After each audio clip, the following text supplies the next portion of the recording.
சேனலை சப்ஸ்கிரைப் பண்ணாதவங்க சப்ஸ்கிரைப் பண்ணிட்டு வந்துடுங்க. Hi, this is Priyanka. Welcome to இமா ஹவுஸ். தேவையான பொருட்கள்: வெண்டைக்காய், வெங்காயம், தக்காளி கட் பண்ணி எடுத்திருக்கேன்.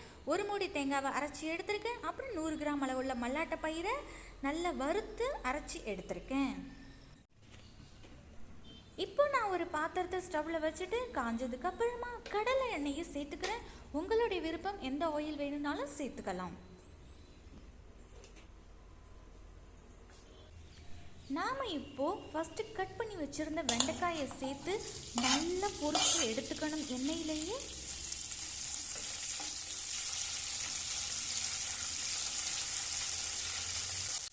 இப்போ நம்மளுடைய வெண்டைக்காய் நல்லா ஃப்ரை ஆயிடுச்சு. இதுக்கப்புறமா நாம் ஒரு பாத்திரத்தில் எடுத்து தனியாக மாற்றி வச்சிடலாம். அதே எண்ணெயிலேயே கொஞ்சமாக கடுகு, கொஞ்சம் பெருஞ்சீரகம், கொஞ்சம் மிளகு, கொஞ்சம் கருப்பு உளுந்து, இவ்வளவும் நல்ல எண்ணெயிலேயே ஃப்ரை ஆக்கி எடுக்கணும்.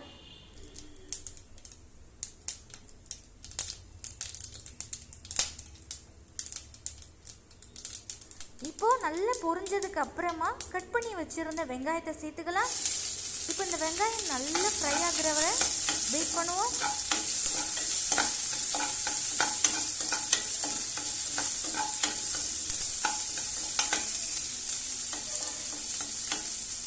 மக்களே, இப்போ நம்மளுடைய வெங்காயம் நல்லா ஃப்ரை ஆயிடுச்சு. அடுத்ததாக நம்ம கட் பண்ணி வச்சிருந்த தக்காளி எடுத்து சேர்த்துக்கலாம். மக்களே, இப்போ நம்மளுடைய தக்காளியும் வெங்காயமும் நல்லா ஃப்ரை ஆயிடுச்சு. அதுக்கப்புறமா ஒரு 1/2 டீஸ்பூன் அளவு மிளகாய் தூளை ஆட் பண்ணிக்கலாம். இப்போ நம்மளுடைய மிளகாய் தூள் நல்லாவே ஃப்ரை ஆயிடுச்சு.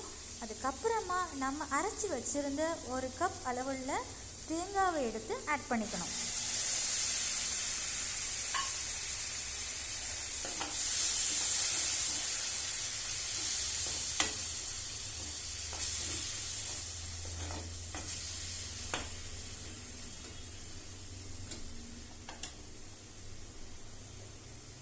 இப்போ நாம் நிலக்கடலையை வறுத்து அரைச்சி வச்சிருக்கிறத எடுத்து சேர்த்துக்கலாம்.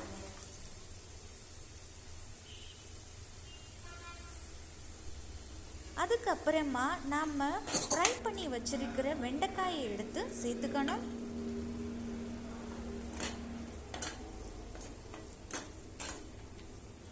இப்போ இது ஒரு 5 மினிட்ஸ்க்கு நல்லா குக்கானா போதும் மக்களே.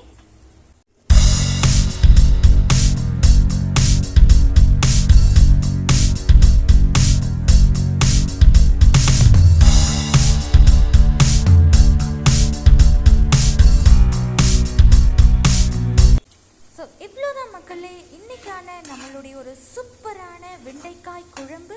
உங்களுக்கு பிடிச்சிருக்கும்னு நினைக்கிறேன். நீங்களும் உங்கள் வீட்டில் ட்ரை பண்ணி பார்த்துட்டு கமெண்ட்டில் சொல்லுங்கள் எப்படி வந்திருக்குன்னு. And at last like, share, comment and subscribe பண்ணிடுங்க. பை பாய்.